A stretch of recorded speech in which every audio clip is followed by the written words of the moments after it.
Yeah, welcome back. Now we will discuss Thomson model of an atom, Rutherford discovery of nucleus, and Bohr's model of an atom, right?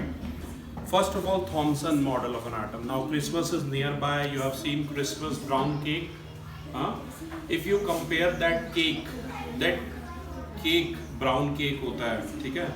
I remember when I was in rain, तो वहाँ पर दीपावली पे तो कुछ भी नहीं बटता था, पर क्रिसमस पे हर बच्चे को केक देते थे, टीचर्स के लिए अलग से केक आता था, दैट ब्राउन वन। अब वो जो ब्राउन केक की मैं यहाँ पर क्यों बात कर रहा हूँ बेटा, इसलिए बात कर रहा हूँ कि वो जो ब्राउन केक है उसमें काफ़ी सारी चॉकलेट और वो केक भरा होता है और कैशूज होते हैं, काजू होते हैं। तो थॉमसन ने कुछ ऐसा ही एक्सपेरिमेंट किया। थॉमसन ने देखिए अपना मॉडल बनाया एटम का, उसने ये बताया कि जितना भी यहाँ पर, या आप इसे एक तरबूज के साथ भी कंपेयर कर सकते हैं। जो रेड पार्ट है बेटा, ध्यान से देखिए, जो कलर्ड एरिया वो पॉजिटिव चार्ज कंटेन करता है। ये जो कलर्ड एरिया, ये सारा कलर्ड एरिया एक तरह से ये वाला है, ये सारा जो कलर्ड एरिया है ये पॉजिटिव चार्ज यानी कि प्रोटॉन से कंपेयर किया, और जो नेगेटिव वाले हैं ऑब्वियसली वो क्या है, वो इलेक्ट्रॉन्स है। ठीक है, तो आप Thompson model of an atom को देख सकते हो ध्यान से। इसमें जो नेगेटिव पार्ट है वो इलेक्ट्रॉन है और बाकी जो रिमेनिंग है पॉजिटिव है वो प्रोटॉन्स है। ये आपने ध्यान रखना, नंबर वन। नंबर टू, आप चाहें तो इसे क्रिसमस केक से भी कंपेयर कर सकते हैं। जो ब्राउन मटेरियल है वो प्रोटॉन्स हैं और जो कैशूज हैं वो इलेक्ट्रॉन्स हैं। पर ये बात ध्यान रखिएगा कि total number of electrons are always equal to total number of protons. अब ये जो मॉडल था थॉमसन ने दिया था, थॉमसन ने इलेक्ट्रॉन प्रोटॉन को तो जगह दी है और न्यूट्रॉन के बारे में नहीं पता था, क्योंकि उस समय न्यूट्रॉन डिस्कवरी नहीं हुआ था, राइट? तो ध्यान रखिएगा, आप चाहें तो इसे क्रिसमस पुडिंग, क्रिसमस केक से भी कंपेयर कर सकते हैं और चाहें तो तरबूज यानी कि वाटरमेलन से भी कंपेयर कर सकते हैं, राइट? ठीक है, तो ये सब हुआ। इसके बाद आए मिस्टर रुदरफोर्ड। जैसा कि आपने डायग्राम देख सकते हैं मेरे लेफ्ट हैंड पर, ये मिस्टर रुदरफोर्ड का काम है। इसके लिए इन्होंने अल्फा पार्टिकल्स लिए। अब ये अल्फा पार्टिकल्स क्या है बेटा, अल्फा पार्टिकल्स का जो चार्ज होता है वो एज डबल होता है दैट ऑफ इलेक्ट्रॉन, और होता पॉजिटिव है। इलेक्ट्रॉन का याद करो 1.6 इंटू 10 टू द पावर -19 था, तो इसका plus 3.2 into 10 to the power -19 coulomb charge है अल्फा पार्टिकल्स का। आप ये फिगर देख सकते हैं बेटा, मैंने सेंड कर रखा है, पेज नंबर 180 पर है ये, Rutherford experiment discovery of nucleus पर।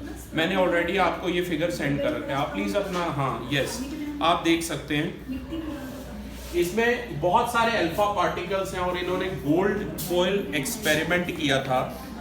जब इलेक्ट्रॉन, प्रोटॉन, न्यूट्रॉन डिस्कवर हो गए तो ये बात हमें पता चल गई कि एटम 3 सब एटॉमिक पार्टिकल से मिलके बना है। ठीक है, तो एक्सपेरिमेंट किए गए कि कैसे हम इलेक्ट्रॉन, प्रोटॉन, न्यूट्रॉन्स को एटम में अरेंज कर सकते हैं। तो रदरफोर्ड के इस एक्सपेरिमेंट का नाम था Rutherford alpha particle scattering experiment, जिससे इन्हें एक स्मॉल पॉजिटिवली चार्ज न्यूक्लियस मिला एटम के अंदर। अब वो कैसे मिला, उसकी क्या ऑब्जर्वेशन थी, ये मैं आपको 1 बाय 1 बताऊंगा। जब फास्ट मूविंग अल्फा पार्टिकल को अलाउ किया गया, ये फास्ट मूविंग अल्फा पार्टिकल है, इन्हें अलाउ किया गया, इन्हें बम्बार्ड किया गया, किस पर, एटम्स पे। और एटम किसके, इन्होंने बहुत सारे मेटल्स के साथ ट्राई किया था, पर इन्हें जो बेस्ट रिजल्ट मिले थे वो गोल्ड के साथ मिले थे, तभी इन्होंने गोल्ड लीफ का प्रयोग किया, राइट? तो इन्होंने ये देखा था काफी सारे जो अल्फा पार्टिकल्स हैं वो स्ट्रेट पास, देखो यहाँ से इन्होंने बम्बार्डमेंट कराया, बम्बार्डमेंट यानी पार्टिकल्स को हिट कराया, और यहाँ पर गोल्ड के एटम्स प्रेजेंट है, गोल्ड लीफ एक्सपेरिमेंट तभी से नाम दिया गया।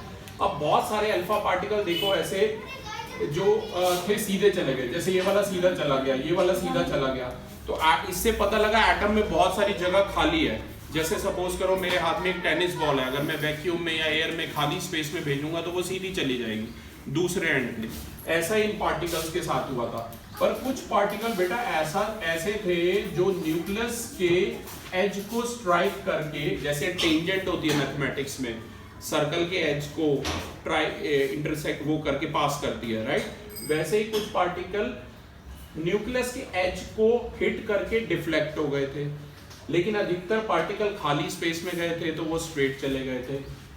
ये देखिए ये वाला भी H को स्ट्राइक करके जा रहा है, और हर ये खाली स्पेस में जा रहे हैं तो सीधे जा रहे हैं, पर हर 12,000 में से एक पार्टिकल जिसने न्यूक्लियस को डायरेक्टली हिट किया था वो बम्बार्ड होकर वापस आ गया था। I repeat, 1 in 12,000 particle strike back from where it initiated, right. ये बात ध्यान रखनी है आपने।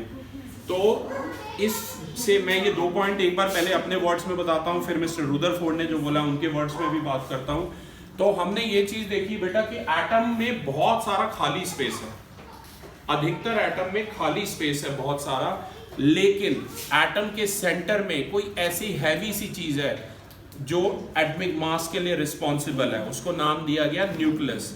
क्योंकि हमने ये देखा था हर 12,000 में से एक जो पार्टिकल है वो स्ट्राइक बैक करके वापस आया, राइट। तो उसको न्यूक्लियस नाम दिया गया था, राइट। ये ध्यान रखना है। तो क्लास अब मिस्टर रुदरफोर्ड ने क्या कहा वो भी सुन लीजिए। उन्होंने बोला most of the alpha particle pass straight through the gold foil without any deflection from their original path. जैसे कि काफी सारे स्ट्रेट चले गए थे। A few alpha particles are deflected through small angles and a few are deflected through large angles, right? कई छोटे angle पे डिफ्लेक्ट हुए, कई लार्ज एंगल पे डिफ्लेक्ट हुए, ये भी आप देख सकते हैं। A very few alpha particle, हर 12,000 में से एक particle completely rebound on hitting the gold foil and turn back on their path just as a ball rebounds on hitting a hard wall. अब रदरफोर्ड ने यही बताया कि गोल्ड फॉइल एटम से मिलके बनी होती है। If all the atoms were solid throughout their volume, then every alpha particle striking them should have changed its path and got deflected. Since most of the alpha particle pass straight through the gold foil without any deflection, तो ये बताया atom में बहुत सारी खाली जगह है, खाली स्पेस है। The observation that some of the alpha particle are deflected through small and large angle shows that there is a center of positive charge in the atom which repels the positively charged alpha particle and deflect them from original path. क्योंकि बहुत सारे जो alpha particle थे वो deflect हो रहे थे, चाहे वो छोटे एंगल पे थे चाहे वो बड़े एंगल पे थे, तो ये माना गया कि सेंटर में कुछ ऐसा पॉजिटिव चार्ज है जो इनको डिफ्लेक्ट कर रहा है किसी पर, और वो हैवी भी है। और हैवी किस वजह से है? न्यूट्रॉन की प्रेजेंस की वजह से। तो ये ऑब्जर्वेशन फाइनल आई that a very few alpha particles completely rebound on hitting the gold foil shows that nucleus is very dense.